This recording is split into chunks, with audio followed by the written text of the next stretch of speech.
Coronation Street will introduce an exit twist in the storyline involving Will Driscoll, which has seen him clash with his family following his relationship with Megan Walsh.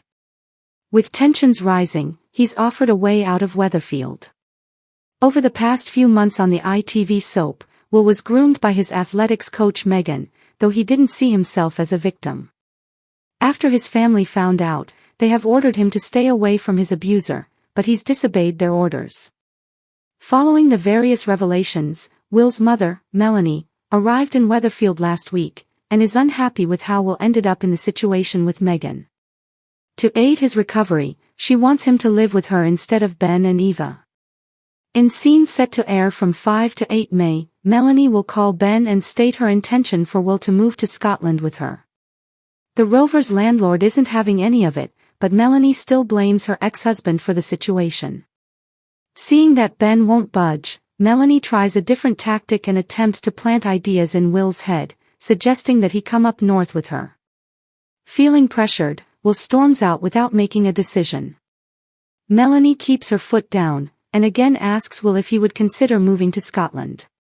Ben, eventually, has a change of heart, and suggests that it may be good for Will to spend some time outside of Weatherfield. To Ben's surprise, Will wholeheartedly agrees, and says that he's happy to move as soon as the following day. With Will seemingly eager to move away from his family, can their relationship be recovered? Melanie isn't shy when it comes to blaming Ben and Eva, explains our Weatherfield insider. It may be unfair, but she thinks that they should have kept a much closer eye on Will. Of course, the soap is currently in the middle of the murder week, where Betsy Swain discovers a currently unidentified body. Megan is one of 5 the potential victims, so could Will's decision be due to her potential death? It's surprising to see Will so prepared to leave with his mother, teases our Coronation Street source. Is this a sign that Megan is no longer in the picture, or is there another explanation? The cobbles of Weatherfield had barely settled after the latest storm when another emotional twist began to unfold, this time surrounding Will Driscoll.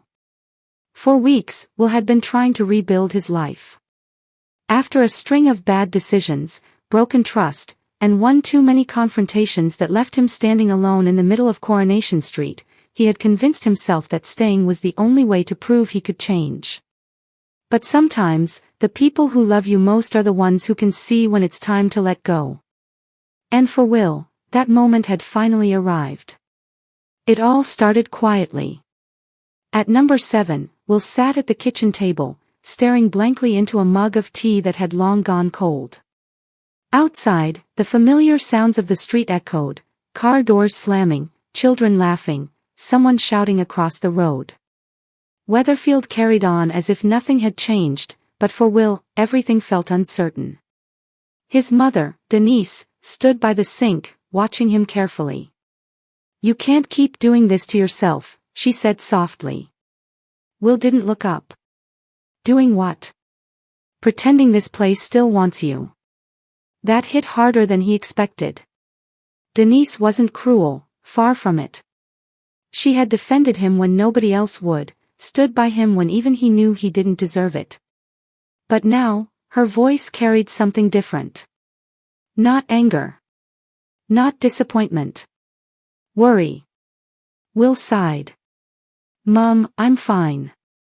"No, you're surviving." "That's not the same thing." Before he could answer, the front door opened and in walked his older brother, Ryan, carrying the same serious expression that had become all too familiar lately. "Good," Ryan said. "You're both here. We need to talk." Will leaned back in his chair. "That sounds ominous." "It should." Ryan sat opposite him, folding his arms. "I got a call from Aunt Claire this morning." Will frowned. "In Milton?" Ryan nodded. "She's still offering you the job. Warehouse supervisor. Decent pay, fresh start, no drama." Will gave a dry laugh. "And let me guess, you both think I should take it." Denise and Ryan exchanged a glance. That silence was answer enough. Will stood abruptly, frustration bubbling over. "So that's it? You want rid of me?" Denise stepped forward. Don't you dare twist this. This is because we love you. Love me enough to send me away. Love you enough to stop watching this street tear you apart. The room fell silent. Denise's eyes filled with tears, and for the first time, Will saw just how exhausted she looked. Every sleepless night. Every whispered conversation. Every time she'd defended him to neighbors who'd already made up their minds. She was tired. Not of him. For him. Ryan spoke more gently now. Look around, Will. Every time you walk into the Rovers, people stop talking. Every job interview ends the same way. Every chance you get, your past follows you through the door. Will clenched his jaw. Because they were right. No matter how hard he tried, Weatherfield remembered everything. The mistakes. The lies. The betrayal. Even when he wanted to move forward, the street seemed determined to keep him standing still. I can fix it, he muttered. Ryan shook his head. Maybe. But maybe fixing it means leaving. That sentence stayed with him all day. Later that evening, Will found himself outside the Rover's return, staring at the warm glow from inside. Laughter spilled through the windows, but he couldn't bring himself to go in. Instead, he sat on the bench near the tram stop. That's where he found her. Leanne. She approached slowly, coffee in hand, raising an eyebrow. You look like a man waiting for a life-changing speech. Will smirked faintly. Maybe I am. She sat beside him. All right. What's happened? He told her everything. The job offer. His family's push. The pressure to leave. When he finished, Leanne was quiet for a moment. Then she said, maybe they're right. He turned sharply. You too. Listen, she said firmly. Sometimes staying somewhere just because it's familiar is the worst reason to stay. He looked away. This street, she continued, it can be brilliant. It can also trap you. People decide who you are, and sometimes they never let you be anything else. Will laughed bitterly. That sounds about right. Leanne nudged him. But that doesn't mean they're right. It just means maybe your next chapter isn't here. He swallowed hard. Leaving meant failure. Didn't it? Didn't it mean admitting he couldn't fix things? As if reading his thoughts, Leanne said, leaving isn't losing. Sometimes it's choosing yourself. For the first time, the idea didn't feel like defeat. It felt like possibility. The next morning, Will stood in the living room with a small duffel bag by his feet. Denise stared at it, emotional. So, that's it. Will nodded slowly. I called Aunt Claire. I'm taking the job. Her hand flew to her mouth. Not because she was shocked.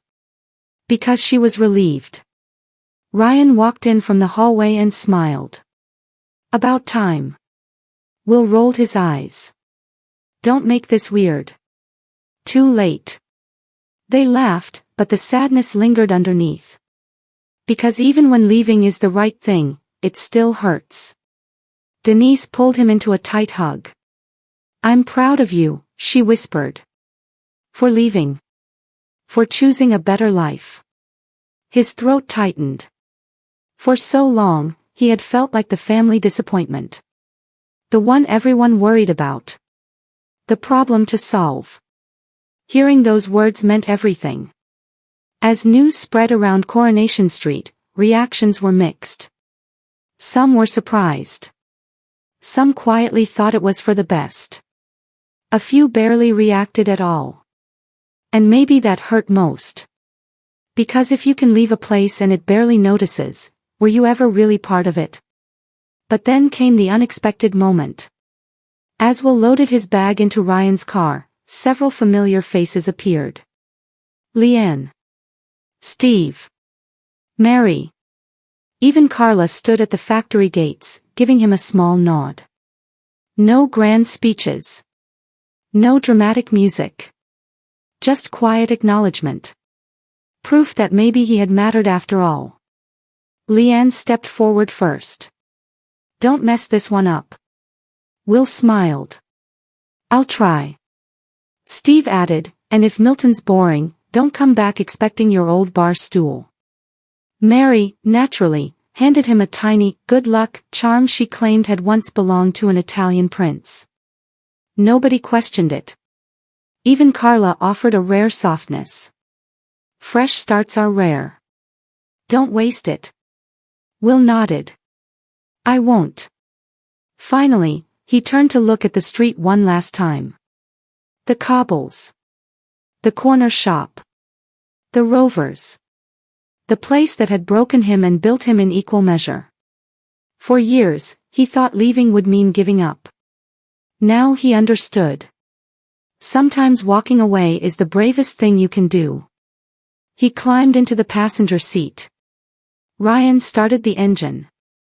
Denise stood waving from the pavement, trying not to cry and failing miserably. As the car pulled away, Will watched Coronation Street disappear in the mirror. Smaller. Further. Lighter. For once, the future didn't feel like something chasing him. It felt like something waiting for him. And somewhere beyond Weatherfield, beyond the gossip and the grudges and the ghosts of old mistakes, there was a version of Will Driscoll that hadn't been defined by failure. Someone stronger. Someone wiser. Someone ready.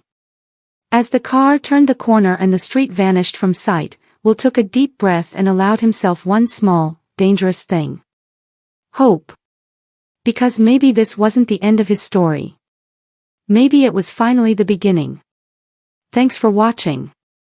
Don't forget to like, comment, and subscribe to Crown ST.